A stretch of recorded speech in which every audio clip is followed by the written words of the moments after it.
हमने एक इनिशिएटिव लेने की कोशिश की है। हम लास्ट 40 या 50 डेज से हम ये देख रहे थे कि बच्चा काफी परेशान है। तो आज हम बीबीसी एक इनिशिएटिव कर रहा है जिसमें हम टॉपर्स टॉक लेके आएंगे और एक लेके आएंगे टीचर्स के साथ डिस्कशन कि टीचर्स क्या सोचते हैं, क्या व्यूज आ गए हैं, क्या क्या चेंजेस आ गए हैं मेरे साथ इस एरिया के। और ऑब्वियसली बात है ये बीबीसी के साथ एसोसिएटेड है, बट सिर्फ इसलिए नहीं क्योंकि ये बीबीसी के साथ एसोसिएटेड है, बट इसलिए भी क्योंकि ये इस एरिया के, इस कॉमर्स स्ट्रीम के सबसे बड़े दिग्गज हैं। मेरे साथ हैं 4 बड़े teacher.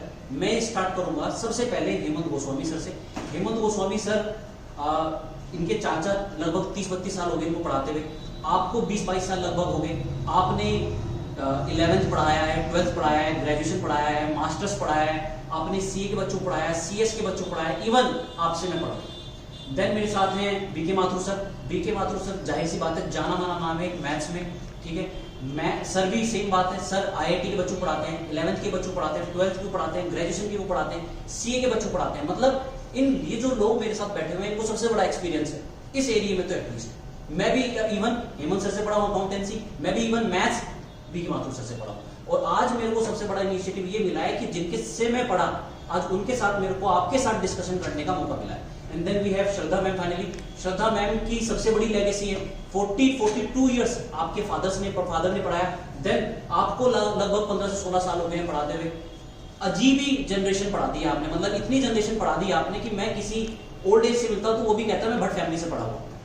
Then we have another name Aparna ma'am. आप बीएसटी पढ़ाती है बीबीएससी में, और सिर्फ बीबीसी में नहीं पढ़ाती, आप सीबीएसई के एक्सटर्नल ऑफिसर है। मतलब आप चेक करने जाती है बच्चों के आंसर की चेक करने जाती है। तो हमारे साथ आज एक पूरा समा बंधा हुआ है, 4 बड़े दिग्गज बैठे हुए हैं अपना अपना एक्सपीरियंस शेयर करने। ये वीडियोस उन लोगों के लिए इंपॉर्टेंट है, एक तो बच्चों के लिए इंपॉर्टेंट है, क्या फॉलो करना है, क्या बुक फॉलो करनी है, फोन का यूसेज पेरेंट्स के लिए इंपॉर्टेंट है, एंड देन उन टीचर्स के लिए इंपॉर्टेंट है जो हमें देख रहे हैं। मैं आप लोगों से सर एक इनफॉर्मल डिबेट रखेंगे। मैं आप लोगों से सर बारी बारी से क्वेश्चन पूछूंगा। आपको सर कोशिश यही करनी है कि ऐसा आंसर देना है कि वो बच्चे के भी अंडरस्टैंडिंग हो, पेरेंट्स को भी समझ में आए और कुछ टीचर्स को भी समझ में आए। सर मैं सबसे पहले स्टार्ट कर रहा हूं कि एक 11th-12th के बच्चे को, ये हम आज कॉमर्स स्ट्रीम में रखेंगे। एक 11th-12th के बच्चे को बीइंग अ कॉमर्स स्टूडेंट, ठीक है, आप सर मैथ्स है तो वो आप साइंस के अकॉर्डिंग बताएंगे, इंग्लिश है तो आपकी जो स्ट्रीम के अकॉर्डिंग बताएंगे।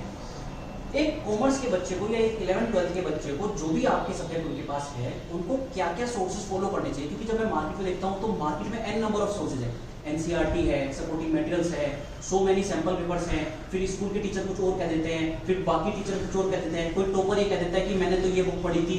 तो बच्चा फंसा हुआ है कि क्या फॉलो करे अल्टीमेटली। तो मैं आपसे बारी बारी से पूछूंगा। सबसे पहले मैं, क्योंकि सबसे पहले इंग्लिश सब्जेक्ट आता है, इंग्लिश में 11th एंड 12th के बच्चों को कौन कौन से सोर्सेज फॉलो करने, वो कौन से सोर्सेज सबसे authentic? First and foremost thing for those students is to go through with the NCERT.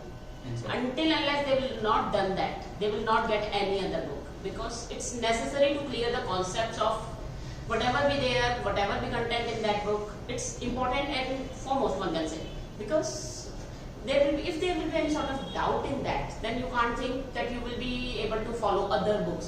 Either that's be all in one, either that's be any sort of sample papers you can go through with together, you can go through with you like and all. You have to just complete your NCERT first and then go through with all these things. Then go through with all these things. All these things. All these? Yeah, if you have time with all that, if you have time to do with these, then go with that. Otherwise, NCERT first and foremost. NCERT. Yeah. What about government supporting material? That's not approachable to all the students. Actually, that's just provided to the schools, those who are in under that. And that too not for sale. Yeah, that's too not for sale. So it's not necessary that the question will be from there. If you have done the NCERT, then you would be able to answer the whatever. I mean, foremost important thing is NCERT. NCERT, yes, in English. अगर आपकी NCERT हो जाती है, yes, तो आप किसी you can go source with practice with another books. Yeah. और ma'am writing section के लिए, जैसे राइटिंग सेक्शन है उसमें vocabulary, one have to increase one's vocabulary, one have to work on idioms and phrases, one have to work on those grammatical issues, that they have issues with those. Some of the other time students didn't go through with the grammatical. They just run with the whatever come in their minds. So one have to work in their grammar section also. उसके लिए newspaper follow कर सकते हैं। Of course, one have to.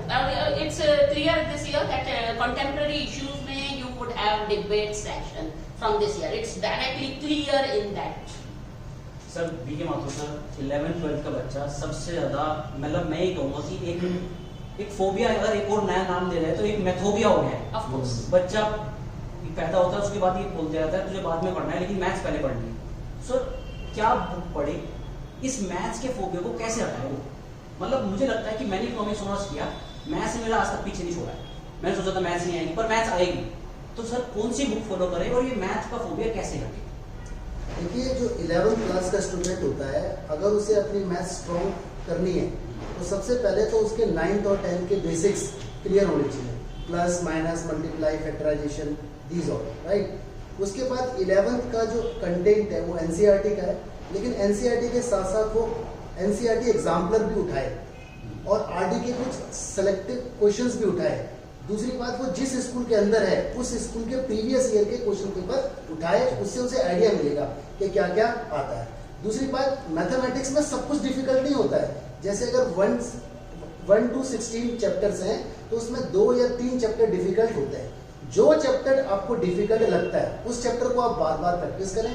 जो questions आपके teachers ने आपको सिखाए हैं, जैसे मैंने अपने स्टूडेंट को 20 क्वेश्चंस सिखाए हैं, तो बच्चे को चाहिए कि वो 20 के 20 क्वेश्चंस लिख लिख के बार बार प्रैक्टिस करे। कोई डाउट है तो मुझसे पूछे। जब तक वो अपना कॉन्सेप्ट क्लियर नहीं रखेगा तब तक एक्स्ट्रा क्वेश्चन नहीं कर पाएगा। मेरा मानना ये है 11th के लिए। लेकिन जैसे ही बच्चा 12th के अंदर मूव होता है तो उसे थोड़ा सा एक्स्ट्रा और करना पड़ता है। जैसे कॉमर्स वाले जो स्टूडेंट हैं उनके लिए एनसीईआरटी एग्जाम्पलर ये तो मस्ट हैं दोनों, लेकिन आरडी के भी सेलेक्टिव है और सीबीएसई में जो प्रीवियस आए हुए हैं वो। और जब ईयर का एंड आता है तो कोई भी सैंपल पेपर एक ले सकता है। सपोर्टिंग मटेरियल की अगर हम बात करते हैं तो उसके अंदर भी एनसीईआरटी एग्जाम्पलर और आरडी का कॉम्बिनेशन होता है, राइट। लेकिन जो साइंस वाला स्टूडेंट है उसे थोड़ा सा और अपने आप को पुश करना होता है, क्योंकि उसे आईआईटी बीटेक के लिए मैथमेटिक्स का एग्जाम देना होता है जिसमें मैथमेटिक्स सेक्शन आता है। उसे थोड़ा सा और ज्यादा आरडी के अंदर ध्यान देना पड़ेगा। अपार्ट फ्रॉम दैट उसे एक्स्ट्रा क्वेश्चंस भी करने पड़ेंगे, मेरा मानना ये है। लेकिन मैथ्स अगेन लिख लिख के करने की चीज है, डरो नहीं। टीचर से पूछो, टीचर को साथ रखो, टीचर से भागो मत। जो अपने अंदर दिक्कत है टीचर से साफ बोलो, सर मुझे नहीं आ रहा है। टीचर आपकी हेल्प जरूर करेगा, मेरा मानना है। Sir that is very sir Hemant Goswami sir, मैं आगे आपका तो मैं नाम इसलिए बोल रहा हूँ इसलिए क्योंकि ये इंटरव्यू चल रहा है, अदरवाइज मैं सही बोलता आपको। देन सर 11th-12th अकाउंटेंसी नया सब्जेक्ट है, मैथ्स पढ़ा हुआ है, इंग्लिश पढ़ा हुआ है, सम सॉर्ट ऑफ इकोनॉमिक्स पढ़ा हुआ है, सम सॉर्ट ऑफ बिजनेस सुना हुआ है, अकाउंटेंसी नहीं सुना हुआ, और आपने 11th-12th ने गवर्नमेंट ने उसको इतनी मोटी मोटी बुक दे दी है। सर क्या बुक फॉलो करें, क्या स्ट्रेटेजी है, आपको क्या क्या लग रहा है कि कैसे करे बच्चा तैयार?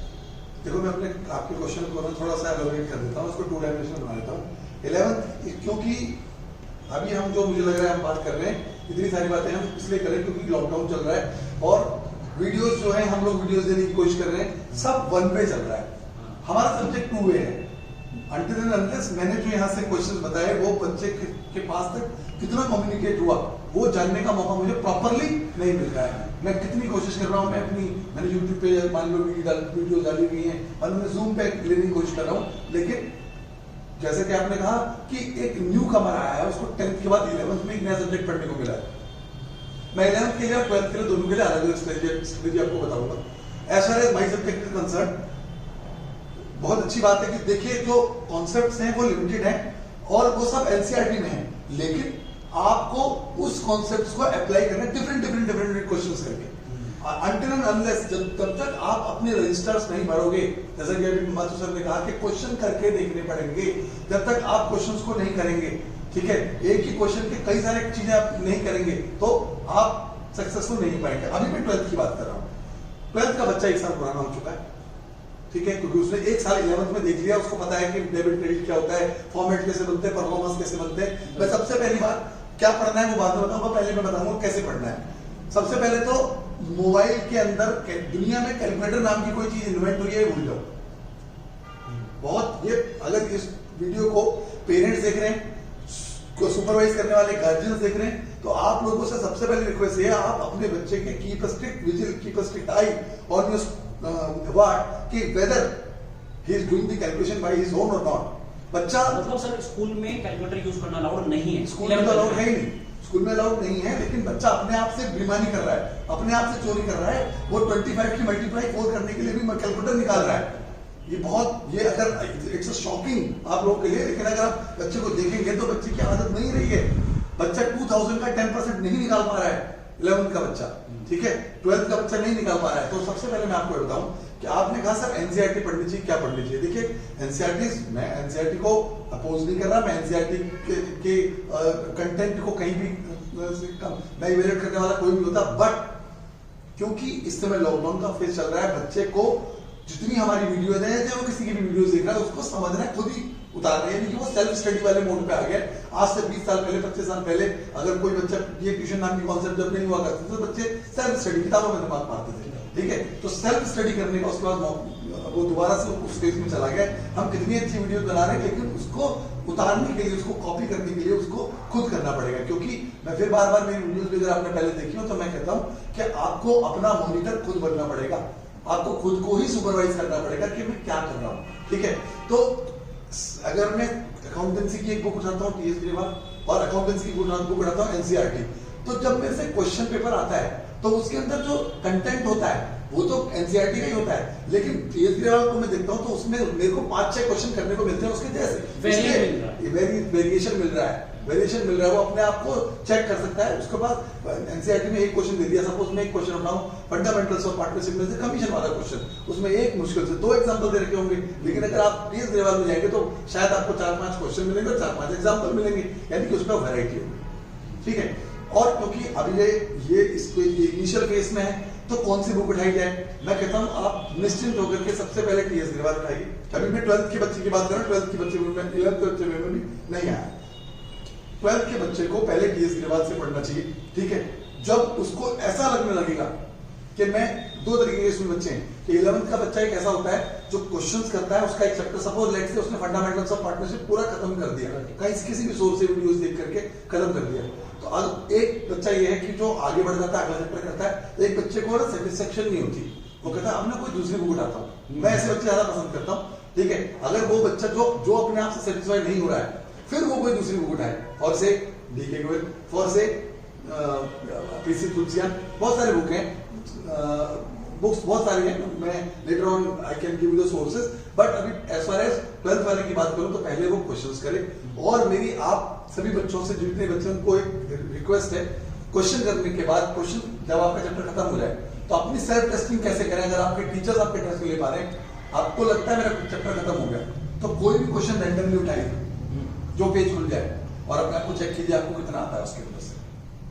ये सर सब सब्जेक्ट में कर सकता है, ये आप सब सब्जेक्ट में कर सकता है। अगर वो ऐसा करेगा, सेल्फ टेस्टिंग करेगा तो बहुत अच्छा रहेगा 12th वाले के लिए। तो मैं अपनी बात को छोटे शब्दों में खत्म कर रहा हूँ कि NCERT is very good, but मेरे को वेराइटीज चाहिए, क्योंकि वो आपको हो जाता है शब्दों में, after net profit made for the year after doing this before doing this, question का मतलब बदल गया, ठीक है। After managers commission before manager commission, question का मतलब बदल गया। बच्चे इन आफ्टर और बिफोर में उलझ जाता है बार बार, तो उसको क्या करना चाहिए, जितना हो सके ज्यादा बुक्स उसको पढ़नी चाहिए, ठीक हो गया। तो उसकी स्ट्रेटेजी क्या है, पहले टीएस ग्रेवाल को फॉलो करें, ठीक है, ठीक है। अब इसमें 2 बातें हो सकती है कि पहला पूरा कोर्स ही टीएस ग्रेवाल से खत्म कर दे, फिर बाद में दोबारा पूरा कोर्स किसी और अदर बुक से करें, एक तरीका।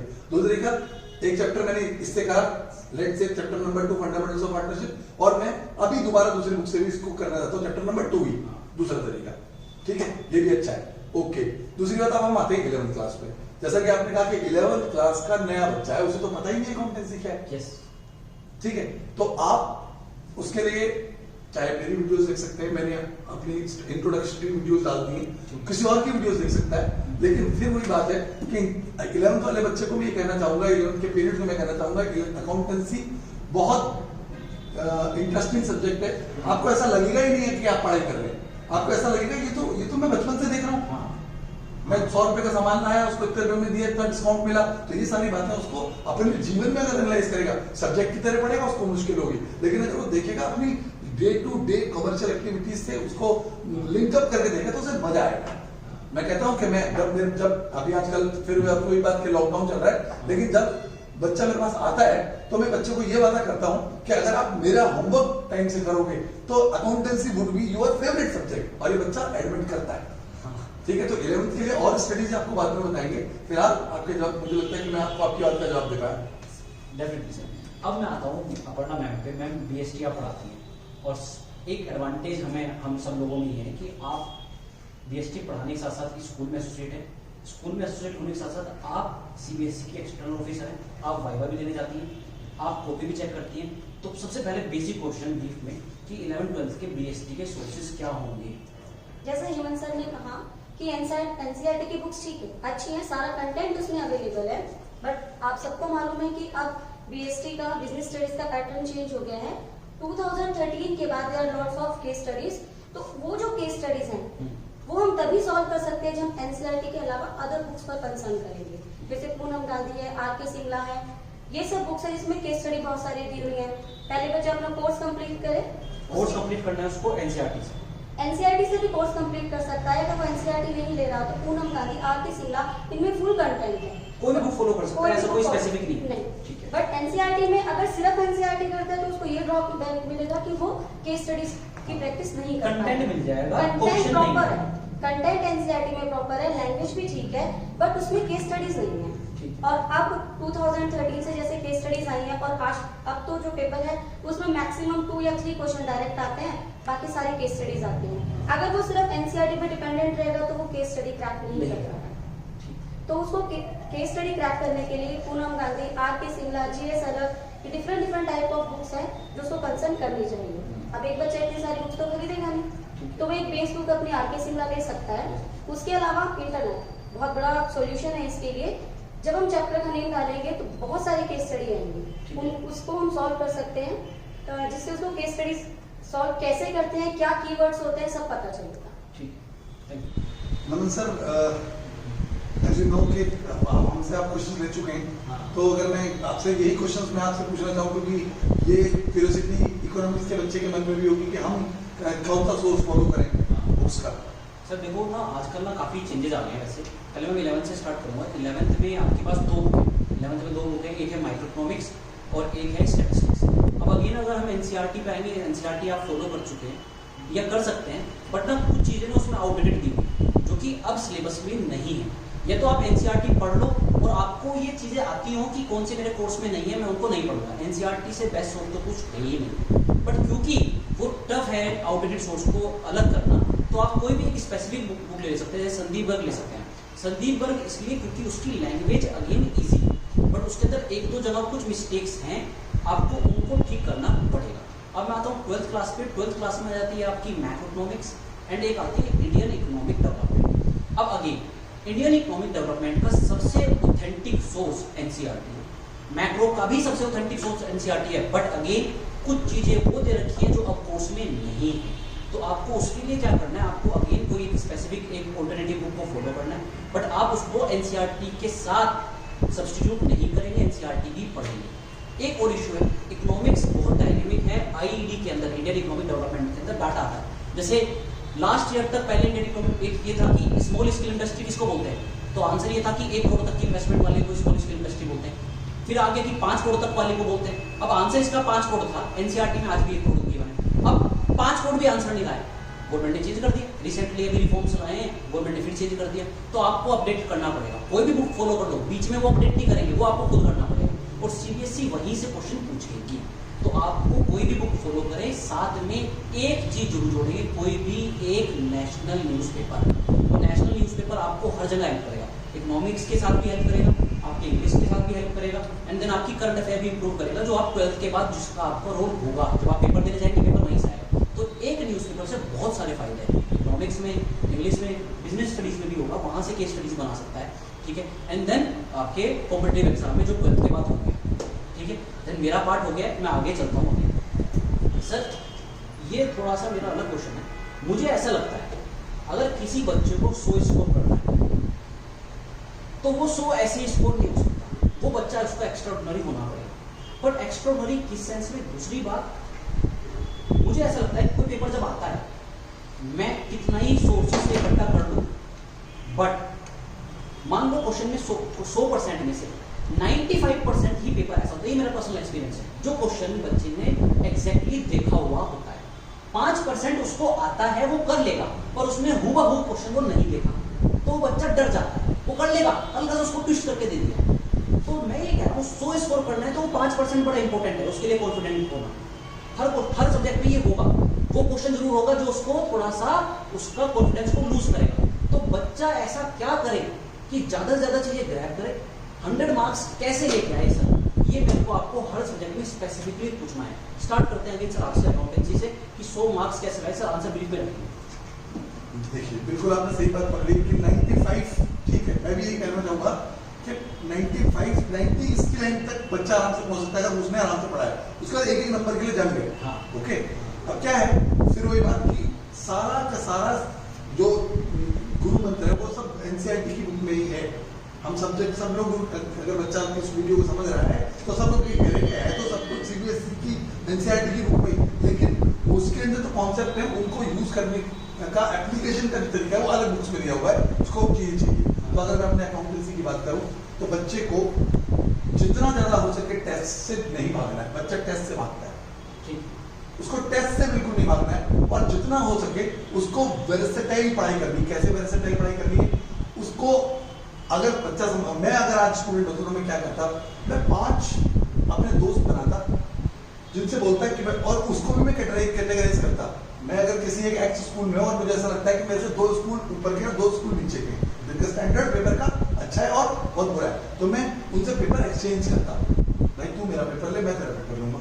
जितने ज्यादा वो पेपर्स को करेगा, ठीक है, उतने ज्यादा उसको ये इससे एक्सपोजर मिलेगा। आपने कहा कि वो 5% वो यहीं से मिलेगा उसको, 5% क्वेश्चन, वो 5% क्वेश्चन यहीं से मिलेगा उसको। अलग अलग स्कूल का अलग अलग पेपर आएगा, वो कैसे होगा वो जब, क्योंकि बच्चा क्या करता है सिर्फ अपने ट्यूटर और अपने स्कूल पे वो सोर्स पे वो बिल्कुल हो जाता है, उसकी गलती नहीं है, लेकिन उसे करना क्या चाहिए, उसको अपना एक बेंचमार्क सेट करना चाहिए कि मैं इस लेवल पे करता हूँ, मेरे से दो बच्चे ऐसे इनके स्कूल में का पेपर मेरे से टफ आता है, 2 का कम आता है, तो उसको नीचे से स्टार्ट करना चाहिए। वो डिसेंडिंग ऑर्डर करे अप्लाई या असेंडिंग ऑर्डर, मतलब कब से नीचे को जाए, नीचे से ऊपर को जाए, लेकिन इसका गुरु मंत्र यही है कि जितने ज्यादा से ज्यादा वो पेपर सॉल्व करेगा उतना उसको फायदा होगा। एक बात और आपको बता दूं, अकाउंटेंसी में हर उसको एक टाइम उसको बाउंड होना चाहिए, उसको एक टाइम फ्रेम के अंदर क्वेश्चन करना आना चाहिए। अच्छा, मतलब कोई एक 6 नंबर क्वेश्चन है तो मुझे इस क्वेश्चन को करने में कितना समय लगना चाहिए? कितना समय लगेगा? मैं कहता हूँ कि बच्चे को अपनी स्पीड को इस तरीके से मेंटेन करना चाहिए कि वो अपने पेपर को 3 घंटे का नहीं 2.45 में 3 घंटे में सोने करने की कोशिश करे, क्योंकि ना चाहते हुए भी अक्सर ऐसा होता है कि किसी क्वेश्चन की बैलेंस शीट नहीं मिली, ठीक है। किसी अगर मैं स्टूडेंट होता तो मैंने जब आज से कभी पेपर दिया था तो मेरा पेपर 3 घंटे में खत्म हुआ था। आज बच्चे की स्पीड क्यों कम हो गई? क्योंकि वो कैलकुलेटर से कैलकुलेशंस करता है, उसके पास ये सब करने का टाइम ही नहीं है। जबकि आप सब लोग मेरी बात से सहमत होंगे कि हम लोगों के पास हमारा टारगेट ही होता था कि हम अपनी कॉपी खुद चेक करके जाते थे, एक बार कि हम रिवाइज खुद किया करते थे कि मैंने क्या किया। आज का बच्चा मेरे हिसाब से सबका सबसे बड़ा टैबलेट आपके हिसाब से कैलकुलेटर और मोबाइल है, जो आपके बार जी बिल्कुल ये बहुत टाइम कंज्यूम कर रहा है बच्चे का, पेरेंट्स को पता भी नहीं है, और पेरेंट्स से अगर आप बात करेंगे तो वो एक्सक्यूज दे रहा है बच्चे को, वो जस्टिफाई कर रहा है बच्चे के साथ। हो क्या है, लॉकडाउन की वजह से जैसे ऑनलाइन चीजें बढ़ गई, अब बच्चा पेरेंट्स को बोल रहा है कि मैं वीडियो देख रहा हूँ, और वो क्या ही देख रहा है वो हम सब जानते हैं। नहीं देखो, वो तो अपने आप से बेईमानी कर रहा है, लेकिन इसमें नमन मैं एक और बात कहूंगा कि बच्चे का टाइम कंज्यूम हो गया है, वो फोन से देख रहा है ना, वो अगर वो किताब से पढ़ रहा होता, बुक से पढ़ रहा होता या फिजिकल क्लासेस में पढ़ रहा होता हमारे साथ, तो वो टाइम उसका कंज्यूम कम होगा। कैसे? वो वीडियो देखकर समझ नहीं आई, वो बार बैक करेगा, फॉरवर्ड करेगा, यहाँ उसे एक ही बार पूछ रहे हैं। और क्लासेस जो फिजिकल क्लासेस है उसकी अपने आप में अलग फैसिलिटी में इसको लाऊंगा क्या, कि सपोज करो कि मैं एज ए टीचर हूँ, आप 4 बच्चे पढ़ रहे हैं और आपके मन में एक डाउट है, आप पूछना चाहते हैं, आप किसी में से नहीं पूछ पा रहे, वो इन्होंने पूछ लिया तो आपका काम हो गया, है ना। अब उसको बेचारे को, बच्चे को वीडियो में देख रहा है, अगर वो पूरी शिद्दत से भी देख रहा है तो उसको खुद ही करना है, उसको आगे पीछे खुद ही जाना है, सेल्फ स्टडी करनी है, उसको क्वेश्चन के आंसर मिल रहे हैं सिर्फ जो उसके डाउट्स हैं। तो अभी आपके क्वेश्चन का जवाब यही कि मैं कहता हूँ 90 तक आराम से अकाउंटेंसी पूरे साल भर बच्चा पढ़ा है, सारे असाइनमेंट्स और टेस्ट और उसने ड्यूटीज स्कूल में दी है, तो 90 लाना इजी है। पर उसके बाद 91, 92, 93 एक नंबर के लिए जंग है, और 90 के बाद जब टीचर को लगता है कि अब ये 70 से ऊपर जा रहा है तो फिर टीचर थोड़ा सा लीनियंसी कम कर देता है कॉपी चेक करने में, ठीक है। मतलब ये सब पे अप्लाई नहीं होता है, बट एक होता है उसको चेक, उसको लगने लगता है, तो उसके बाद एक नंबर की जंग है। वो ऐसे ही हो सकता है कि बच्चे को दो मोटी बातें क्या ध्यान रखनी है, जितने ज्यादा हो सके स्कूलों में पेपर सॉल्व करे दूसरों के एक्सचेंज प्रोग्राम में, ठीक हो गया। और अभी थोड़ी देर पहले एक बात उठ रही थी कि सर गवर्नमेंट स्कूल का सपोर्टिंग मटेरियल, मैं कहता हूँ उसी से पेपर आता है कि सारा। अब आपको कैसे प्राइवेट स्कूल का बच्चा कैसे करे, तो ये हर लोकेलिटी में होता है, हर लोकेलिटी में होता है। और वो गवर्नमेंट की वेबसाइट पे अवेलेबल है। मैं ये कह रहा था, अब आप आजकल गवर्नमेंट की वेबसाइट पे सब कुछ अवेलेबल है, उसमें गलतियां हैं वो अलग बात है, लेकिन पेपर सारा का सारा एनसीईआरटी के मटेरियल से ही बनता है। मैं अभी तो ये कहने के लिए हम लोग थोड़ा सा ये प्रीमेच्योर टॉक्स हैं कि मैं अभी आपको कहूँ, लेकिन गवर्नमेंट स्कूल के पेपर जोन्स के डिफरेंट क्या बोलते हैं उसको, ये जो केंद्रीय विद्यालय के पेपर और सपोर्टिंग मटेरियल, सारा पेपर निचोड़ आपको यहीं से मिलेगा, कहीं इस्तेमाल कुछ नहीं। सर मेरे हिसाब से सर ने ना सब इतने आंसर में ना सबके आंसर, लेकिन फिर भी सर मैं मैथ्स के लिए अलग से जाऊँगा, क्योंकि मैथ्स तो एक अलग ही जोन है, ये 4 सब्जेक्ट एक है और मैथ्स एक अलग। सर मैथ्स में हेमंत सर की बातों के अलावा बच्चा ऐसा क्या करे कि उसके 90+ या 100 मार्क्स आए, हेमंत सर की बातों के अलावा। देखिए मैथमेटिक्स के अंदर सबसे इम्पोर्टेंट बात यह है कि जितना आप सही करके आओगे उतने आपको मार्क्स मिलेंगे। आपकी राइटिंग अगर बेकार है, आपको उसमें लिखना भी नहीं है, नाप के भी नहीं लिखना, बस सिंपल सी बात है, जितना आप उसमें अच्छा और सही करके आओगे उतने आपको मार्क्स मिलेंगे। अगर आपने 40 मार्क्स का पेपर अटेम्प्ट किया तो 40 मार्क्स मिलेंगे, 95 का अटेम्प्ट किया बिल्कुल सही तो 95 मिलेंगे। अब बात आती है 100 मार्क्स के लिए। देखिए 95 तक पहुंचना बहुत ईजी है। 95 तक अगर बच्चा पहुंच रहा है तो उसमें बच्चे का रोल तो है ही, उसकी ट्यूशन टीचर का भी रोल है, उसमें स्कूल टीचर का भी रोल है। लेकिन जो 95 से 100 तक बच्चा आ रहा है, जो 5 नंबर है, उसमें बच्चे का अपनी मेहनत है। यानी बच्चा जितना ज्यादा एक्सप्लोर करेगा उतना वो 100 तक पहुंच पाएगा। क्योंकि हमने तो सब कुछ पढ़ा दिया, लेकिन देखो मेरी अगर क्लास के अंदर 20 स्टूडेंट है तो 20 के 20 स्टूडेंट को मैंने सेम टॉपिक पढ़ा दिया, अब मैंने उसका टेस्ट लिया, उसी 20 में से एक बच्चे के फुल मार्क्स आते हैं, एक बच्चे के कम मार्क्स आते हैं, 2 बच्चे फेल हो जाते हैं, एक बच्चे के 0 आते हैं। पढ़ाया तो मैंने ही है, टेस्ट भी मैंने वही दिया है, तो ये बच्चे के ऊपर है। यानी 95 तक तो हम हैं, लेकिन 95 से जब 100 तक बच्चा जा रहा है तो भी हम हैं, अगर वो हमसे पूछ रहा है, अगर उसके अंदर जज्बा है, मेन चीज ये है। सर बहुत इन्फॉर्मेटिव था, ये बिल्कुल सही था कि 5 मार्क्स के लिए बच्चे को खुद मेहनत करनी है, लड़ना है उससे, लड़ना है। साथ हम देंगे। मैम आप एक्सटर्नल ऑफिसर, आप क्या चीजें देखती हैं या आप क्या एक्सपेक्ट करती हैं कि बच्चा ये लिखे तो मैं नंबर दूंगी, और बच्चा लिख के क्या आ रहा है? आपने क्या देखा कि बच्चा लिख के ये आ रहा है, और आप क्या एक्सपेक्ट करते हैं, और जब आप पेपर चेक करते हैं तो वहाँ का माहौल कैसा होता है, आप क्या एक्सपेक्ट करते हैं बच्चों से? मेरा पूछने की यही क्वेश्चन है सर। एक्चुअल में है क्या कि अगर किसी क्वेश्चन में आ गया कि आइडेंटिफाई द फीचर, अब फीचर उस टॉपिक के साथ है, 8 है, जितने भी है, तो केस स्टडी का जो सबसे बड़ा पॉइंट है ना, वो ये है कि हमें वही एग्जैक्ट फीचर लिखना है जो केस स्टडी में पूछा। अब बच्चे को फीचर्स पता है, नेम उसकी हेडिंग रख के चले गए। ये पहले का पैटर्न था, जब 2013 से पहले केस स्टडीज नहीं आती थी, सिर्फ थ्योरेटिकल पार्ट था, 30 क्वेश्चन आते थे थ्योरेटिकल, तो ठीक है बच्चे को अगर हेडिंग लर्न है अंदर का बना बनाकर लिख सकता था। बट अब ऐसा नहीं है, अगर बच्चा एक एक पॉइंट को डीपली नहीं पढ़ेगा तो वो केस स्टडी क्रैक नहीं कर सकता। फीचर तो लिख रहा है बट रिलेटेड फीचर नहीं लिख रहा, इंपॉर्टेंस तो लिख रहा है, रिलेटेड इंपॉर्टेंस नहीं लिख रहा। आप ये कह रहे हैं कि जब आप पेपर चेक करते हैं तो आपको उसके अंदर आंसर मिलता है, बट जो आपने एग्जैक्टली पूछा है वही नहीं मिल रहा, उसके आसपास मिल रहा है, आप चाहते हैं कि वही मिले। हाँ, वो सीबीएसई के नॉर्म्स है कि एग्जैक्ट वही आंसर चाहिए। अब पूछा मैंने इंटेंजिबल फोर्स है, बता रहा है डायनामिक, तो मैं कैसे उस पर राइट मार्क्स दे सकती हूँ? तो बच्चे को एक एक पॉइंट बहुत डीपली पढ़ना है, समझना है। दूसरा, लास्ट ईयर से 20 क्वेश्चन ऑब्जेक्टिव आ गया, आई थिंक हर सब्जेक्ट में है, ठीक है। तो उस 20 क्वेश्चंस में से भी 2 या 3 क्वेश्चंस ऐसे आते हैं जो वही बच्चा क्रैक कर पाता है जिसको डीपली नॉलेज। और ये सेम एज मैथ में भी है, अकाउंटेंसी में भी है, ठीक है। दूसरा, बच्चे को आता है, बहुत सारे बच्चे ऐसे होते हैं, मैंने देखा है कि बच्चों को पेपर पूरा आता है, पेपर देखे खुश है कि आ रहा है, लेकिन जब करने लगते हैं ना तो पूरे क्वेश्चन कर ही नहीं पाते। तो सबसे पहले उनको अपना टाइम मैनेज करके चलना है कि मुझे एक क्वेश्चन इतनी देर में करना ही करना है, वेदर अकाउंटेंसी, मैथ्स और बीएसटी और इकोनॉमिक्स, कोई भी सब्जेक्ट टाइम मैनेज करके चलना है।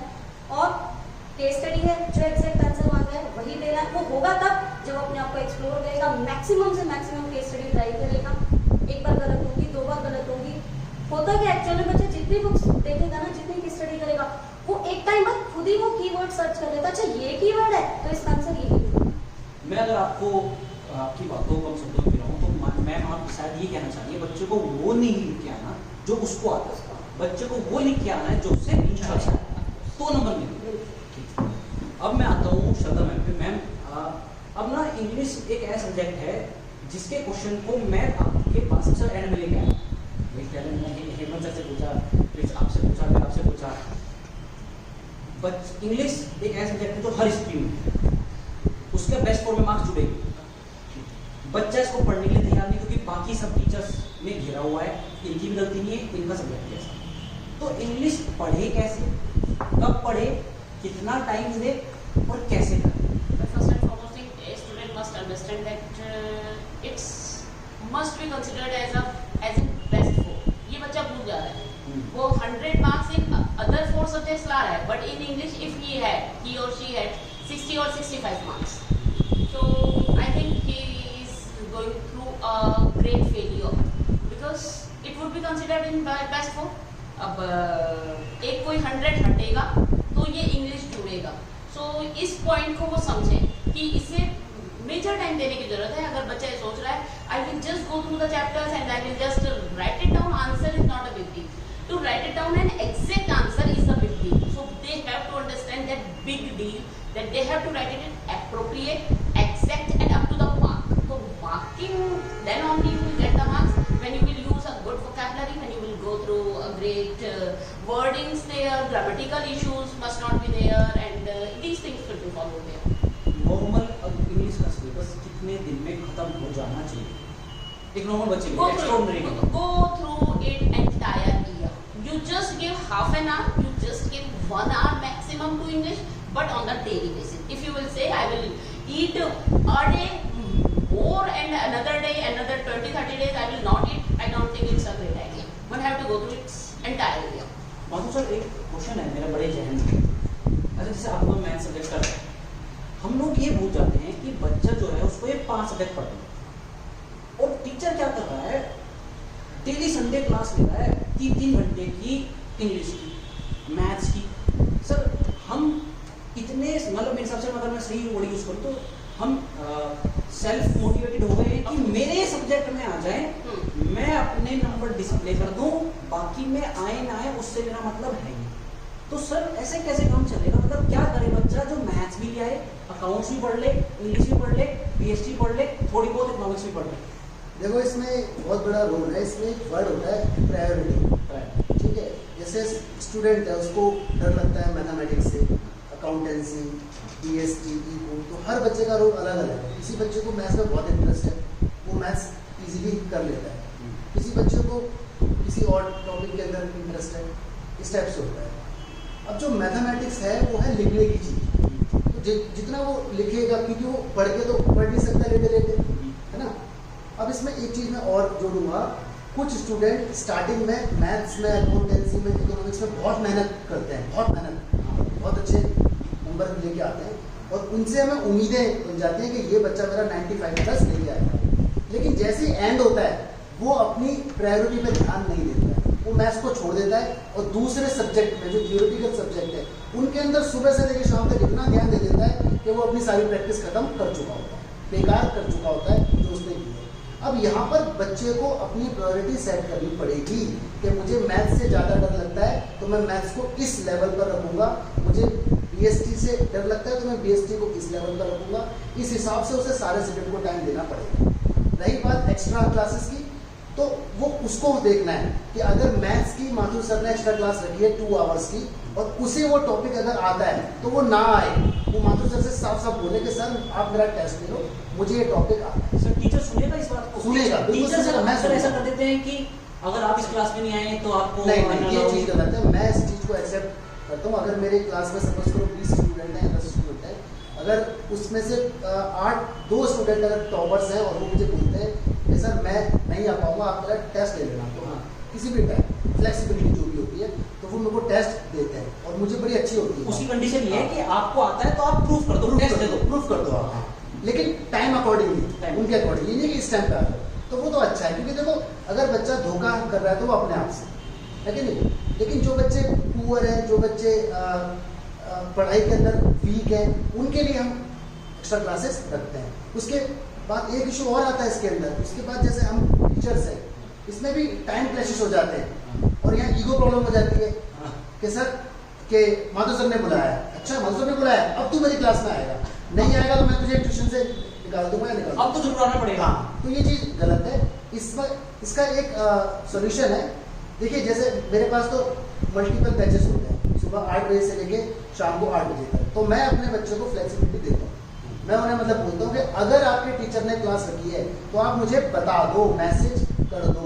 लेकिन इसमें कुछ टीचर अच्छे भी होते हैं, बच्चा नालायक होता है, कामचोर होता है, वो बोलता है मैं इसलिए नहीं आया क्योंकि सर ने मना किया था, मैम ने मना किया था, लेकिन ऐसा नहीं होता है।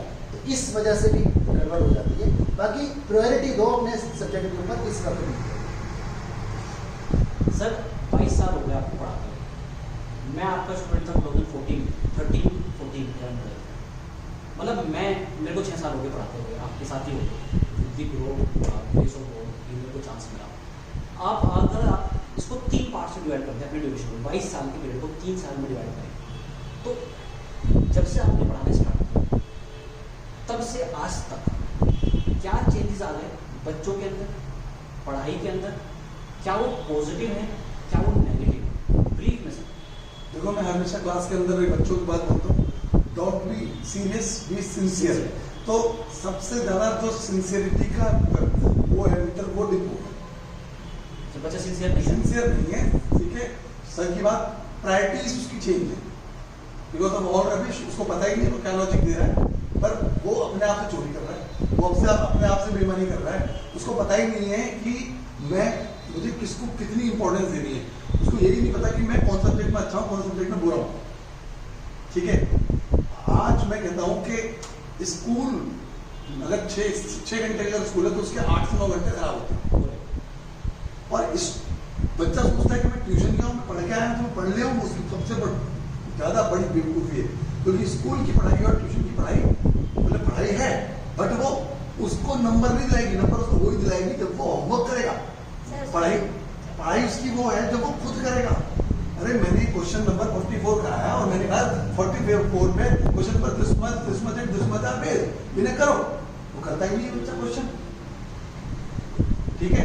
अब अगर मैं अपने सब्जेक्ट की बात करूं तो 1 घंटा मेरे को टाइम मिल रहा है, अगर मैं उसमें से आधा घंटा कॉपी चेक करने में लगा रहा हूँ तो मैं क्या पढ़ाऊंगा उसको, ठीक है। मैं बच्चे को बोलता हूँ देखो दिस इज योर होमवर्क, और आकर के वो बच्चा मेरे पास आएगा जिससे होमवर्क नहीं हुआ, ठीक है। यहाँ पे भी 2 बातें कि होमवर्क किया नहीं कि होमवर्क हुआ नहीं। बच्चा अपने पास पूरा क्वेश्चन लेकर आया था, सर मैंने ट्राई किया, नहीं वो क्वेश्चन नंबर भी निकालता, वो कहता मेरे से क्वेश्चन हुआ ही नहीं। अरे क्वेश्चन हमारे टाइम पे या आपने कहा 3 पेज स्मार्ट एक टाइम होता था जब बच्चे की कॉपी, अगर कॉपी है ना तो पीछे के 10 पेज कैलकुलेशन से भरे हुए होते थे। अगर उनकी कॉपी गिर जाए तो 4 पेज निकलते थे तो कैलकुलेशन वाले होते थे। आज कहाँ किसकी कॉपी में निकल रहे हैं वो कहीं बताओ। ये प्रॉब्लम, ये सिंसियरिटी का लेवल है। ये फिर वही बात, मोबाइल या कैलकुलेटर, बच्चा कर नहीं रहा, बच्चा प्रैक्टिस ही नहीं कर रहा। अभी ये वीडियो बन रही है, इसको बहुत सारे लोग देखेंगे, लेकिन मैं थोड़ा सा माहौल को लाइट करने के लिए बोलूं, अगर मेरे सामने बुक है टीएसडी वाला, मैंने क्वेश्चन नंबर 12 दिया हुआ है, तो बच्चा देखता है क्वेश्चन ऐसे 2 बार ऐसे दिखता है, 2 बार ऐसे दिखता है और फिर बंद कर देता है किताब को, बोलता है मेरे तो हुआ ही नहीं। जब तूने कॉपी में किया ही नहीं, उसको अटेम्प्ट ही नहीं किया,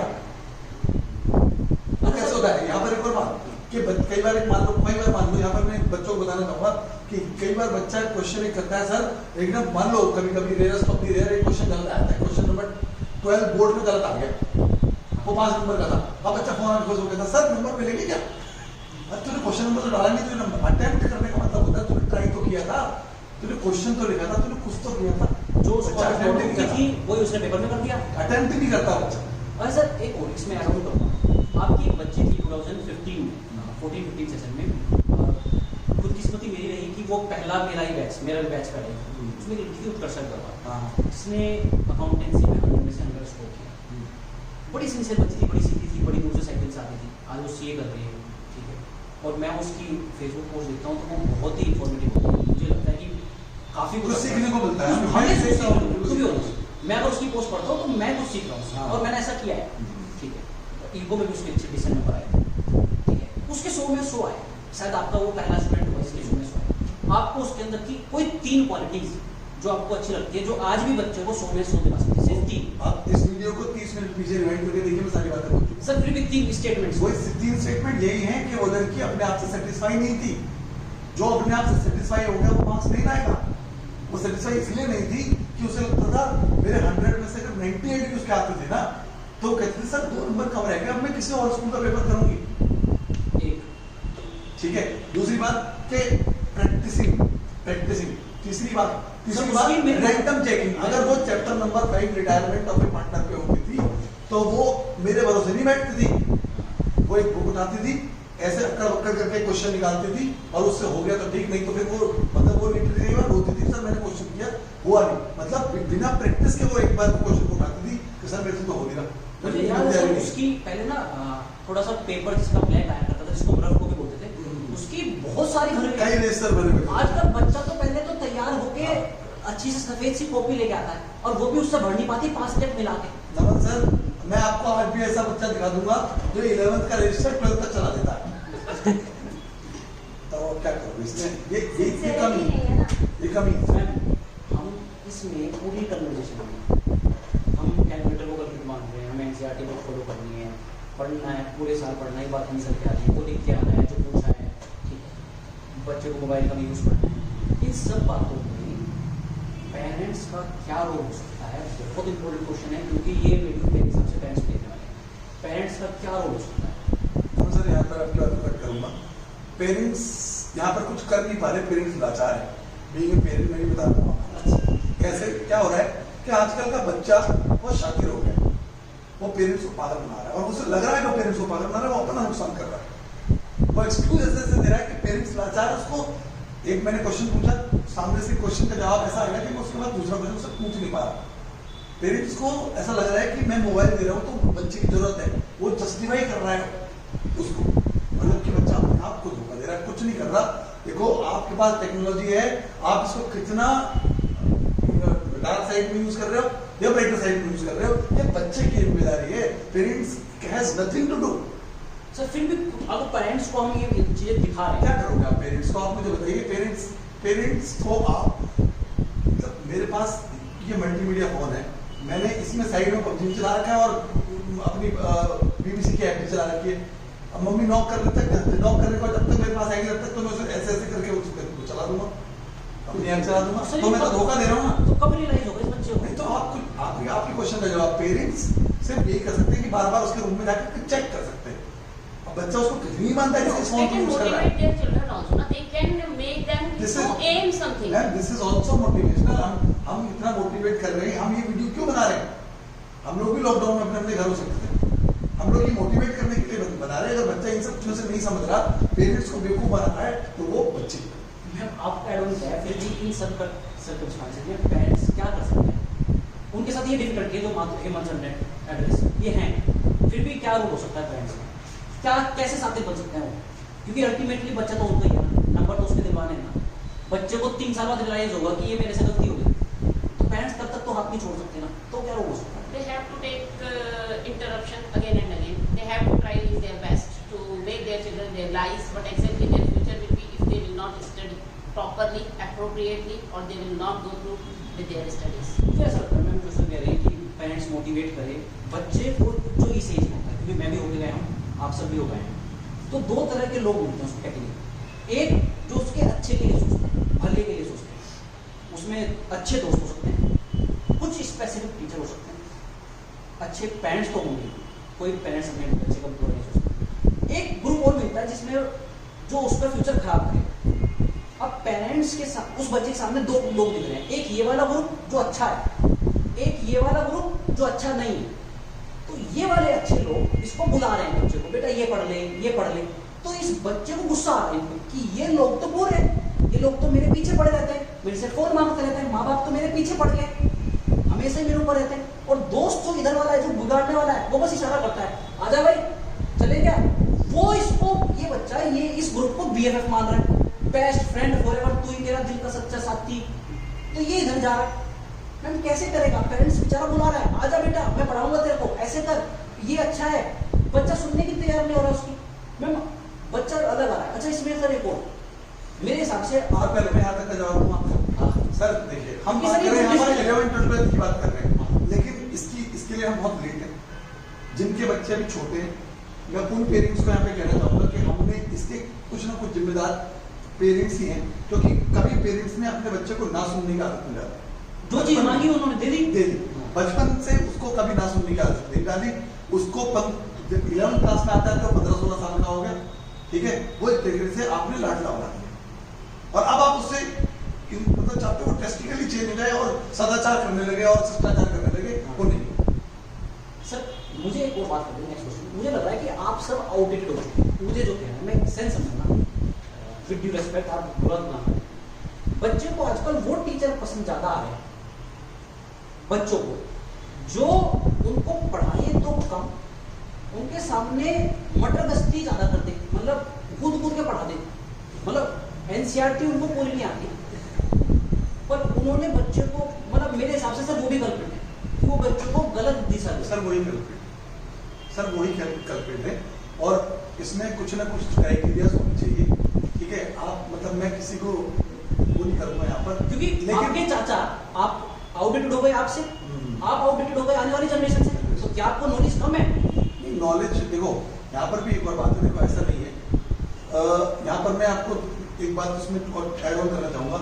अगर आप मेरी क्लासेस में आएंगे तो मैं भी बहुत जॉली नेचर में पढ़ाता हूँ, लेकिन वो मजाक नहीं होता, वो माहौल को हल्का बनाने के लिए बच्चा मेरे से फ्रेंडली बिहेव करे, उसको उसमें होता है। लेकिन कई क्लास में हम देखते हैं कि वहां पर मतलब मैं वर्ड नहीं यूज कर सकता, मतलब उसको वाहियातपन या इस तरह की चीजें कई बार कुछ टीचर्स करते हैं।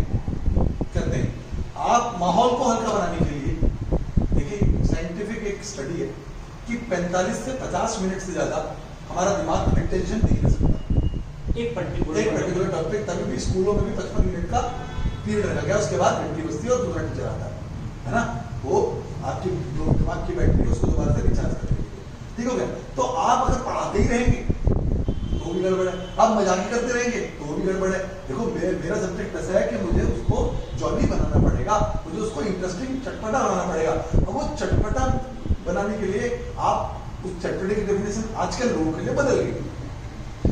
बिल्कुल टू द पॉइंट है सर, ये बिल्कुल सही है जो आप कहना चाह रहे हैं। हम सब हम आउटडेटेड नहीं हुए सर, हम आउटडेटेड नहीं हुए, हम लोग, हमारी पावर एक्सपोजर इसलिए बढ़ गई है, हमारे पास एक्सपीरियंस है, हम उसी बात को 10 मिनट में खत्म कर देंगे जिसको आज का एक नया टीचर वो करेगा। लेकिन आज का जो नया लड़का है ना, उसको क्या होता है, अनायास एक बच्चा एक इंप्रेशन लेके घुसता है।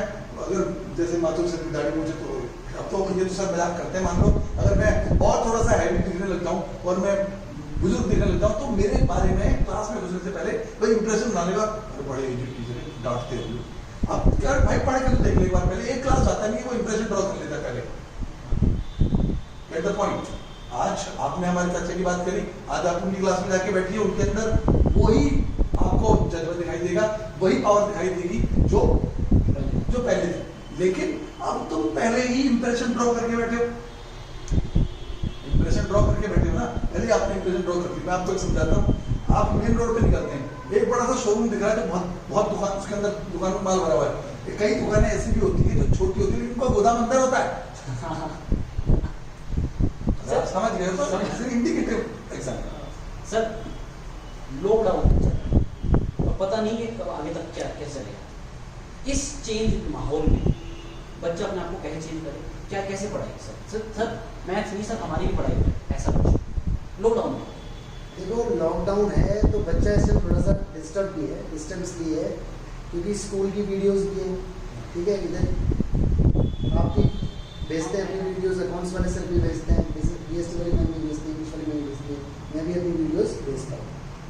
अब सर आप सबसे ज्यादा भेज नहीं, मैं तो नहीं, आप ऊपर रखिए, मैं सबसे ज्यादा भेज रहा हूँ, कुछ तुम भी भेज रहे हो। नहीं, एक्चुअली टाइमिंग का होता है इशू। अल्टरनेटिव डेज के अंदर मैं एक वीडियो भेज देता हूँ, अल्टरनेटिव डेज में 2 दिन की बार भेज देता हूँ। जिसमें आपसे यही क्वेश्चन है, क्वेश्चन वही रहेगा, कितने चैप्टर हो गए सर आपके लॉकडाउन में? नहीं, एक्चुअली मेरा सिलेबस तो एकदम ठीक चल रहा है, नहीं, फर्स्ट पार्ट होने वाला है। फर्स्ट का मतलब एक बुक होने वाली है, एक बुक खत्म होने सर हम कहाँ जाए? आपने सब ले लिया है, नहीं एक्चुअली मैंने पहले से स्टार्ट कर दिया था। तो सर वापस लॉकडाउन में क्या स्ट्रेटेजी? तो देखो लॉकडाउन में क्या है, बच्चा थोड़ा सा डिस्टर्ब भी हो रहा है कि स्कूल का वर्क है। जैसे मैं फीडबैक मतलब लेता हूँ, मैं बच्चों से पूछता हूँ कि हाँ भाई आप लोगों ने मेरी वीडियोस देखी, तो उसके अंदर आपको क्या डाउट आया, आप मेरे को पूछो, या आपने जो देखा वो आपने नोट किया, आप मेरे को भेजो। तो कुछ बच्चे जेन्युइन होते हैं, वो टाइम टू टाइम चलते रहते हैं, कुछ होते हैं कामचोर, सबक शिकर होता है, नहीं करते वो काम। वो बोलते हैं कि स्कूल का असाइनमेंट बनाना है, स्कूल के अंदर प्रोजेक्ट मिल गया है, स्कूल की वीडियोस है, ये है वो है। तो देखो भैया टाइम तो किसी के पास भी नहीं है। 24 आवर्स मेरे लिए भी है, 24 आवर्स मोमोज जो बेचता है उसके लिए भी है, और जो IIT का एग्जाम क्रैक करता है उसके लिए भी है, और जो CA CPT करता है उसके लिए भी है। तो ये तो आपको देखना है कि किस टाइम को किस तरह यूटिलाइज करना है।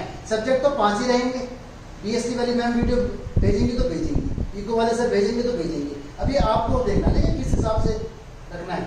तो ये बच्चे के ऊपर है, नहीं समझे, बच्चे के ऊपर है।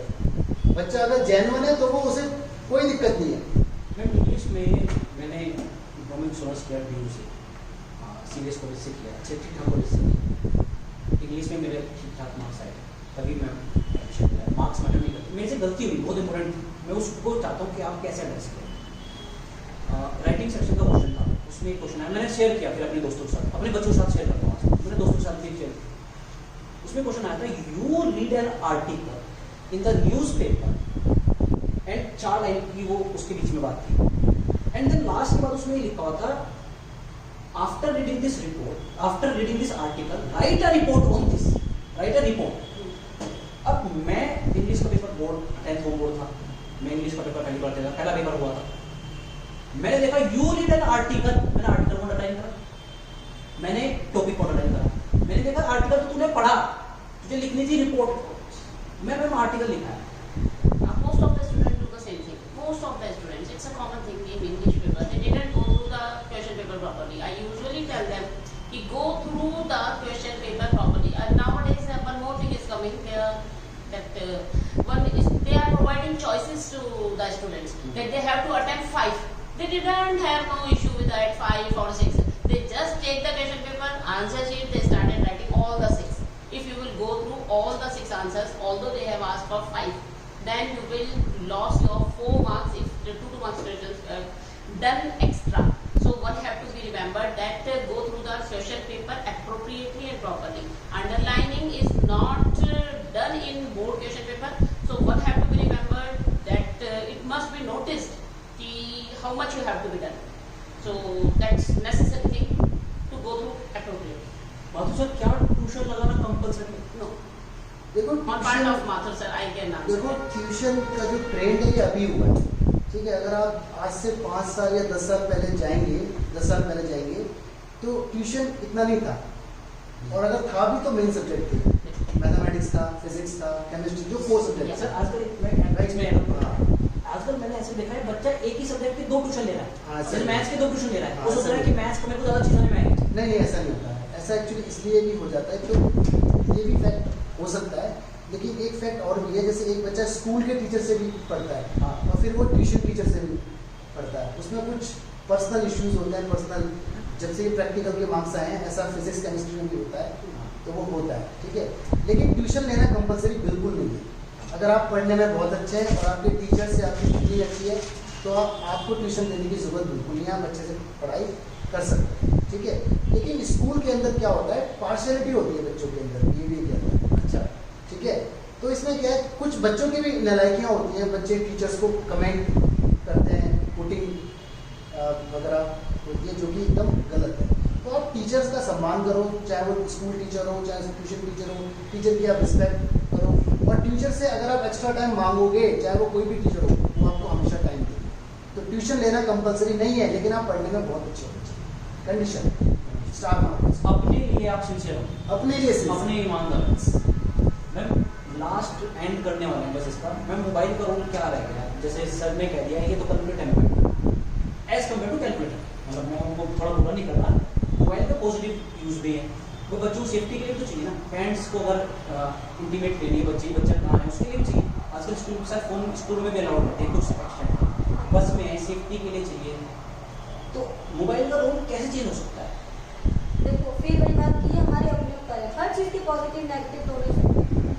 मिल्क पॉजिटिव अगर हम लिमिटेड क्वांटिटी में, इसी तरह से मोबाइल फोन अगर हम सिर्फ अपने ज़रूरी चीज़ों के लिए यूज़ कर रहे हैं तो पॉजिटिव है, लेकिन टाइम तो हमारा अकाउंटेंसी के सम सॉल्व करने का, हमने टाइम मैनेजमेंट में तो दे रखा है कि इतने टाइम अकाउंटेंसी पढ़ेंगे, इकोनॉमिक्स पढ़ेंगे, बट उस टाइम पर भी फोन आगे जब पबजी खेलते हैं वो खेलते हैं, दैट इज हर चीज़ के पॉजिटिव नेगेटिव दोनों इफेक्ट है। ये डिपेंड करता है हमारे ऊपर कि हम किस वे में जाते हैं। ज़रूरी है मोबाइल फोन, बहुत ज़्यादा ज़रूरी है। जैसे अब बच्चा सारे स्टडी मटेरियल तो नहीं ले सकता ना, जैसे आपने कहा कि CBSE की वेबसाइट पे स्टडी मटेरियल अवेलेबल है गवर्नमेंट का, मैंने कहा कि सारी केस स्टडीज अवेलेबल है, अगर मोबाइल फोन नहीं है तो कैसे करेगा? देखो मेरा मानना एक इसमें ये है कि अगर आपको पबजी का भी शौक है या गेमिंग का आपको शौक है तो आप गेम खेलो ना, खेलो गेम, आप एक टाइम दे दो उसे बस वही मैं कि मैं कह रही हूँ, 1 घंटा time गेम management खेलूंगा, 1 घंटा मैं आउटडोर क्रिकेट खेलूंगा, और फुटबॉल पेरेंट्स भी उस खेलूंगा। चीज को परमिट करें। पेरेंट्स को कोई दिक्कत नहीं है, पेरेंट्स को इसमें कोई इशू नहीं है, लेकिन पढ़ाई भी करो ना। देखो पढ़ाई के भी यहाँ पे 2 इशू हैं, एक मार्क्स लाने के लिए और एक नॉलेज के लिए। कुछ बच्चे क्या बोलते हैं पेरेंट्स से, पढ़ लूंगा ना मम्मी मैं, पढ़ लूंगा ना, मार्क्स देख लेना आप मेरे, एंड में वही फेल हो जाता है, होता नहीं होता? तो ये तो देखो बच्चे की मतलब जिम्मेदारी है, अगर आपको गेम खेलना है तो गेम खेलो, नो इशू, लेकिन टाइम के लिए। अभी थोड़ी कि सुबह से शाम तक पबजी में ही लगे रहोगे, this is wrong actually. Awareness session and counseling session. This might be a little solution for all these things. नहीं, बड़ा शॉर्ट टर्म हो जाता है। जैसे मैंने आज आपको मैं वो किया, काउंसलिंग किया, हम्म, तो बच्चा मोटिवेट हो जाता है, हाँ। 2-3 दिन बाद मोटिवेट हो जाता है। नहीं, timely intervention in their life should be done. I think so. फिर उस बच्चे को तो सोचना चाहिए क्या उसके लिए गलत है, कौन सही बोल रहा है, वो नहीं सोच रहा, वो सिर्फ काउंसलिंग ही चाहिए उसको। But some or the other time we find कि कोई चीज जो बार-बार repetition में आती है तो that brings changes in their life. So if you will bring that again and again in their life that this will be your future, this will be your future, some or the other day it might be possible that it will strike their mind that they have to go. I think ma'am ये जो motivation वाला है, council वाला है, आप बोल रहे हैं, मे बी अगर हम 6 डे स्कूल जाते हैं, 6 डे में 12 पीरियड्स लेते हैं, तो 12 पीरियड में से 2 पीरियड्स हम यही बच्चे को समझाते हैं, पढ़ो पढ़ो पढ़ो, हाँ। हर पॉजिटिव नेगेटिव सब वे दिखाते हैं। आजकल सर हम जनरेशन चेंज हो गई है, जैसे आप पढ़ाते हैं, क्योंकि मैंने तो फील किया है, आप मेरे से ज़्यादा जानते हैं, हमें अब ज़्यादा तो बच्चों को इस बताना पड़ता है कि क्यों पढ़ रहा है, और पढ़ाना पड़ रहा है कम। पहले उल्टा होता था, पढ़ाते थे ज़्यादा, ये बातें बतानी पड़ती थी कम, अब बातें बतानी पड़ रही है ज़्यादा। क्यों चेंज हो गया सर्कमस्टांसेस? सर लास्ट कंक्लूड करते हैं, खत्म करते हैं। टीचिंग सर टीचिंग नहीं रहेगी, मार्केटिंग बन गई सर। टीचिंग सिर्फ टीचिंग नहीं रहेगी और मार्केटिंग बन गई, इसका नेगेटिव क्या है? नहीं, टीचिंग आज भी टीचिंग है, टीचिंग आज भी टीचिंग है। जिसने पढ़ाना है वो आज भी वैसे ही पढ़ा रहा है।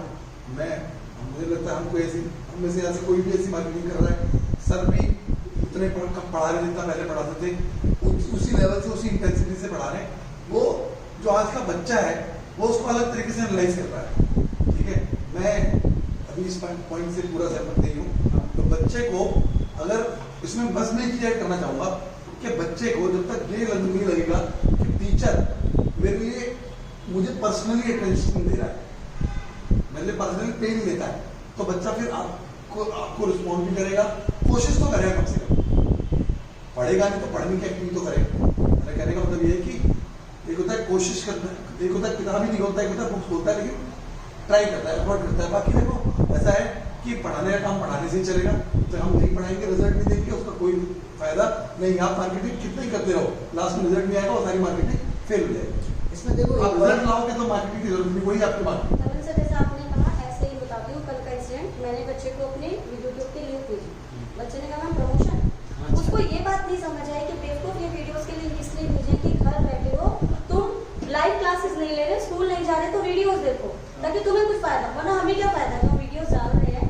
तो बच्चा इस चीज को गलत समझ रहा है, हम गलत नहीं है, हम अपना उसी तरीके से काम कर रहे हैं। अब वीडियोस आप देखो, जो टॉपिक समझाना है वही टॉपिक समझा रहे हैं, बल्कि मोर एग्जाम्पल से, अदरवाइज अगर क्लास में ले रहे होते तो इतना समझाना नहीं पड़ता। मैंने एक एग्जाम्पल दे दिया, एक बच्चे ने खड़ा होकर अलग एग्जाम्पल कर दिया, एक बच्चे ने और एग्जाम्पल दे दिया, मुझे हमारे लिए और आसान हो जाता। अब वन वे कम्युनिकेशन है, क्वेश्चन भी हमें करने हैं, आंसर भी हमें देने हैं, बच्चे और क्या पूछ सकते हैं, ये भी हमें करना है, तो हमारे लिए तो हेडेक बढ़ गई है, बट बच्चा इस चीज को नहीं समझ रहा। और जब तक बच्चा राइट और रॉन्ग में डिफरेंस नहीं करेगा वो पढ़ ही नहीं सकता। सर आप कुछ कह रहे थे? बाकी देखो बात ऐसी है, जो मार्केटिंग का जो दिखावा होता है, जैसे शोरूम के अंदर दिखाने वाला पीस अलग होता है, गोदाम में माल अलग होता है। तो अगर आप मार्केटिंग करके दिखावे से स्टूडेंट कलेक्ट भी कर लोगे तो वो 1 या 2 महीना रहेगा, उसके बाद वो निकल जाएगा, क्योंकि एट द एंड स्टूडेंट को रियलाइज होता जरूर है। सर अब रियलाइज होना बंद हो गया मेरे हिसाब से। वो तो कैटेगरी है ना, जैसे एक स्टूडेंट को मालूम है कि भाई मैं उस इंस्टीट्यूट पे जाऊंगा, वहाँ पिकनिक ले जाता है, ठीक है, मैं वहाँ जाऊंगा, भाई मैं उस इंस्टीट्यूट पे जाऊंगा, वहाँ पार्टीज होती है। हाँ एक कहता मैं भाई माथुर के पास नहीं जाऊंगा, क्यों यार, रोज होमवर्क चेक करता है, मार देंगे। वो तो खैर अलग है। मेरा इंसिडेंट है ना? अब एक तो अब ये बच्चे के ऊपर होगा बात। सर मैं लेकिन मेरा आज भी ये मानना है कि हाँ, पढ़ने वाला बच्चा आज भी इस बात को एक्सेप्ट कर लेता है कि भाई कोई बात नहीं, डांट खा लूंगा लेकिन पढ़ूंगा मैं। सर इंसिडेंट याद आ गया। तो 2000 बच्चों को 2014 मैथ्स पढ़नी थी, हेमंत सर के पास पहुंच पड़ता था। सर के पास गया, सर मेरे को ना मैथ्स का ट्यूशन स्विच करना है एंड सर स्टूडेंट बोला, तो उन्होंने नहीं देख ले, अपने आप देख ले कहीं पे ये वो। फिर उन्होंने कहा सच में पढ़नी है? मैंने कहा सर बोल रहा हूँ, अरे भाई बीके माथुर सर के पास चल जाए, ये कंडीशन नहीं है। अगर बेइज्जती ना लगे, अगर डांट बेइज्जती ना लगे, अगर ईगो पे ना दो तो चले जाए। तो इन्होंने पहले मेरे को टर्म्स एंड कंडीशन बता दी थी, और मेरे साथ ऐसा हुआ, आपने एक बार फिल्म की तरह डांट दिया मुझे, मैंने नेक्स्ट क्लास में सोचा मैं नहीं जाऊँगा भाई, तो ऐसा तो होता है, फीस देने पड़ रहे हैं, मैंने ईगो पे ले लिया। देन मेरे को घर गया, मेरे रियलाइज हुआ, देन मैं नेक्स्ट डे से देखो ऐसा होता है, जैसे हम सारे टीचर्स हैं, तो जो स्टूडेंट हमारे सामने बैठे होते हैं वो सब हमारे लिए इक्वल होते हैं, क्योंकि हम चेले तो बनाते नहीं है, हम वो हमारे लिए क्या स्टूडेंट है सारे के सारे। जो बहुत टॉपर है उसकी भी उतनी ही वैल्यू है जो बेचारा बहुत कम स्पीड पे काम कर पाता है, लेकिन वो सब हमारे लिए हुआ है सेम। तो कभी कभी हम किसी को डांट देते हैं, समटाइम्स हमें भी रियलाइज होता है यार मैंने इसको डांट दिया, तो मैं भी फोन करके बोलता हूँ यार बेटा बुरा मत मानना, लेकिन अब तक तो ऐसा ये वो बच्चे हमेशा मेरी डांट को पॉजिटिव लेंगे। सर यही होता है। जहाँ सर आप जो क्वेश्चन पूछ रहे थे उसमें एक बड़ी काम की बात निकली कि मैं तो 1000 रुपए फीस देता हूँ, आजकल गुरु शिष्य वाला कुछ सिस्टम खत्म होता जा रहा है। सर एक आपने कहा आपके सर फेस में बदलो, हाँ, क्या बदला? पहले और आपके ये सबसे कितने बड़ी- बच्चे पैर छूते थे? नहीं मैं इसको इसलिए नहीं कह रहा कि पैर छूना एक प्रोटोकॉल है या एक पैरामीटर है, आज कम हो गए। आज आपको रोड पे अगर क्रॉस कर जाते हैं तो ये नहीं देखते हेमंत सर जा रहे हैं कि बोल रहे हैं कुछ, नहीं देखते तो हैं, वैसे बोलते हैं हाय सर, अच्छा हाय हेलो मिलने सर, का तरीका बदल गया है। हाँ, कैसे हो सर। इसको थोड़ा सा अगर मॉडिफाई पहले ऐसा होता था कि वो रुकते थे, सर नमस्ते, जी नमस्ते, मैंने सर पैर छुए हैं, हमेशा माइंड थोड़ा सेट होता लेकिन चलो ये तो कोई वो नहीं है, इशू नहीं है। सर इसका थोड़ा मॉडिफाइड वर्जन था। टीचर और स्टूडेंट के बीच में गैप होता है, एक लाइन होती है, सर वो ब्लर होती हुई दिखती है। डिपेंड करता है कि टीचर कैसा है, स्टूडेंट कैसा है, देखो ये तो cases to cases, person to person, area to area differ करता है। केस स्टडी हो ये गई। एरिया टू एरिया में डिफर करता है कई बार। लेकिन मैं आपको बताऊं कि किसी एरिया का कल्चर क्या है।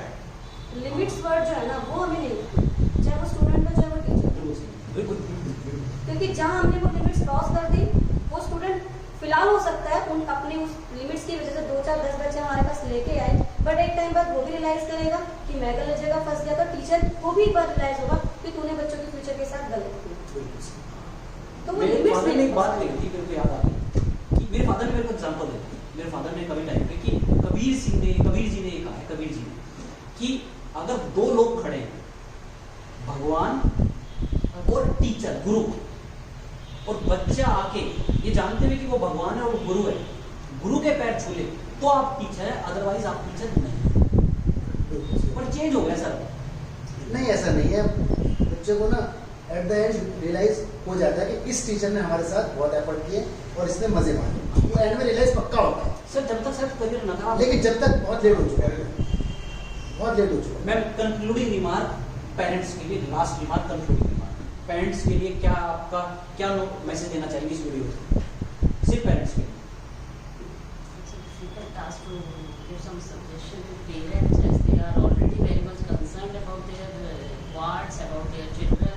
So they already providing them a lot of material. They are already providing them whatever they can provide. So they just have to make them awareness. I just will say that motivate their children comparatively, not in a harsh way, in a polite way, in a proper format. They have to provide such things, such example to their children, so that they can get success in their sir life. आपका concluding remark? देखो मेरा मानना ये है कि मैंने एक short form बनाई हुई है PTS। PTS P का मतलब पेरेंट्स हो गया, पेरेंट्स अपने बच्चों को फैसिलिटीज दे सकते हैं, पैसा दे सकते हैं, सर वो दे रहे हैं। ना दे रहे हैं, बिल्कुल जिससे जितना बन रहा है उतना वो दे रहे हैं अपने हिसाब से। ठीक है, टी का मतलब है टीचर, हम लोग हो गए, हम उन्हें पढ़ा सकते हैं, एक्स्ट्रा टाइम दे सकते हैं, जितना वो मांगेगा हम उसे दे सकते हैं। ठीक है, अब आता है एस, एस बोला तो स्टूडेंट, स्टूडेंट का काम सब कुछ है, यानी कि स्टूडेंट जब तक यहाँ पर आगे अपने आप को नहीं बढ़ाएगा कुछ नहीं होगा। तो पीटीएस पे फोकस करो, यानी पेरेंट्स भी अपना रोल, टीचर भी अपना रोल। कल को मान लो मैं ही अपने स्टूडेंट के डाउट बताना बंद कर दूं तो भी स्टूडेंट डिमोटिवेट हो जाता है। तो यहाँ पे तीनों का कलेक्टिवली रोल है, और पेरेंट्स अपने बच्चे के लिए बहुत कुछ कर रहे हैं और करेंगे, करते भी हैं। हम लोग हैं, हम भी अपने बच्चों के लिए, स्टूडेंट्स के लिए बहुत कुछ कर रहे हैं। ठीक है, अब आता है बात स्टूडेंट पे, तो वो उसको एक नए टाइम में समझ में आ जाएगा, लेकिन बहुत सारे स्टूडेंट अच्छे हैं जो अच्छी तरह से पढ़ रहे हैं, बस 2 या 3% है जो थोड़े से लेजी हैं, बट आई होप वो भी अच्छे हो जाएंगे, कर लेंगे सर, कर लेंगे, अल्टीमेटली कर लेंगे। अल्टीमेटली कर लेंगे। मैम बच्चों के लिए कोई कंक्लूडिंग रिमार्क? बच्चों के लिए कंक्लूडिंग रिमार्क एक तो ये कि उन्हें एस स्क्वायर मतलब अच्छा सिंसियर, पीटीएस, अच्छा एस स्क्वायर अलग है। Sincere plus self study. जब तक ये दोनों कीवर्ड्स की पॉइंट उनके अंदर नहीं होंगे, आप और मैं उनको कुछ नहीं कर सकता। और पेरेंट्स के लिए एग्री हूं मैम से कि वो सारे रिसोर्स प्रोवाइड कर रहे हैं, जिससे जितना होता है करते हैं। दूसरा थोड़ा सा टाइम, बेशक से वो 12th 10th 11th की स्टडीज नहीं जानते, नहीं पता उन्हें कैसे कॉम्प्लेक्स सॉल्व करते हैं, कैसे मैथ्स, बट जब बच्चा पढ़ रहा है थोड़ा उनके साथ बैठो तो सही, नहीं आता कोई दिक्कत नहीं है, बट एक बच्चे को साथ बैठने के पेरेंट्स से बहुत मोटिवेशन मिलता है। सर थोड़ा टाइम देना है। सर लास्ट रिमार्क आपका बच्चों के लिए, क्या करे बच्चा, लास्ट रिमार्क है, एंड देन हम इसको एंड अप करते हैं। बच्चा बस अपने पूरे टारगेट को, अगर मैं सिर्फ तो थोड़ा सा क्या बोलते हैं सेल्फिश हो गया अकाउंट के सब्जेक्ट के बारे में। अकाउंट्स की अगर मैं बात करूँ तो अकाउंट्स में आपको बहुत कुछ पढ़ने के लिए, आपको 3 तो बुक कंप्लीट करनी, और 12th में। पर बड़ी समस्या की बात यह है कि पहली बुक के अंदर 6 चैप्टर है, जब तक मैं छठे में पहला भूल जाता हूँ, तो उसे सिर्फ ये करना चाहिए कि फिर वही बात कि अपना मॉनिटर खुद बनना पड़ेगा, बीच बीच में अपनी टेस्टिंग करनी पड़ेगी, और पेरेंट्स को इन्वॉल्व होना पड़ेगा। उसे देखना पड़ेगा कि मेरा बच्चा टीचर का होमवर्क कर रहा है कि नहीं कर रहा है, और हो सके तो एवरी फोर्टनाइट, नहीं तो एवरी मंथ टीचर से मिले कि क्या कर रहा है, क्या बच्चे की प्रोग्रेस है, क्योंकि मैथ्स और अकाउंट्स दोनों रिगरस टाइम इंटरवल पर रिगरस टेस्ट मांगता है, बस। ठीक है, बच्चे की दिक्कत सिर्फ ये है कि बच्चा कहता है, उसको एक डर है अजीब सा, 10 में से 0 आ जाएंगे। अरे तू 0 तो आएंगे, टीचर उसको तेरी हेल्प ना करे तो फिर बता। मैं बच्चे को ये बोलता हूँ, तेरे 10 में 0 आ गए ना, कोई बात उसी टेस्ट को दोबारा कर। मैं तो बच्चों को ये भी फैसिलिटी देता हूँ, 10 में 0 आ गया, अब तो इसको एक बार देख के कर, फिर बिना देखे करिए तो कर तो सही। बच्चा उसको अगेन और अगेन करना नहीं चाहता। Thank you sir again. Ma'am आपने इतना टाइम दिया लॉकडाउन में, ठीक है। अच्छा कोई ऐसा ना सोचे कि लॉकडाउन चल रहा है और आप सब इतने क्लोज बैठे हैं, हमने पहले यहाँ पे पूरी तरह से ठीक किया था इसको, ठीक है, सैनिटाइज किया है, देन ही हम आ रहे हैं, ठीक है। लास्ट रिमार्क मैं ये कहना चाहूँगा, बच्चों के लिए ये बात है कि यार 2-3 साल ये बहुत इंपॉर्टेंट है लाइफ की। इन 2-3 साल थोड़ा सा अपने आप को रिस्ट्रिक्ट कर लो, इनकी बातों को मैं आपको कंक्लूड करके दे रहा हूँ। और अगर आपने 2-3 साल अपने आप को लाइफ में सही दे दिए, पैटर्न पे, सही रास्ते पे चल लिए, तो बिलीव मी आने वाले 30-40 साल आपको मेहनत कम करनी पड़ेगी। 2-3 साल कम मेहनत कर लो, 40 साल आपको ज़्यादा मेहनत करनी पड़ेगी, ये ध्यान रखना पड़ेगा, ठीक है। पेरेंट्स बहुत मेहनत कर रहे हैं, थोड़ा सा और रोल चेंज कर लो। बच्चों से अगेन रिक्वेस्ट है, बच्चे थोड़ा सा समझो आपका फ्यूचर क्या है, कौन आपके भले के लिए कह रहा है, पेरेंट्स आपके दुश्मन नहीं है, ठीक है। बुक सोर्सेज सब ने बता दिए। अगर फिर भी किसी को कोई डाउट है, मैं यहाँ पे आपको बीबीसी का रिसेप्शन नंबर दूंगा या सब फैकल्टीज का नंबर दूंगा, आपको स्पेसिफिकली कोई भी डाउट है फिर पूछ सकते हैं। हम इसके अलावा भी जब हमें रिव्यूज मिलेंगे, हम अकॉर्डिंगली सेशंस करते रहेंगे। फिर भी आपको कोई भी डाउट है, आप कमेंट बॉक्स में कमेंट करेंगे, मैं कोशिश करूंगा, ये सब टीचर्स ये यही कोशिश करेंगे कि आंसर करेंगे। Thank you again very much joining us.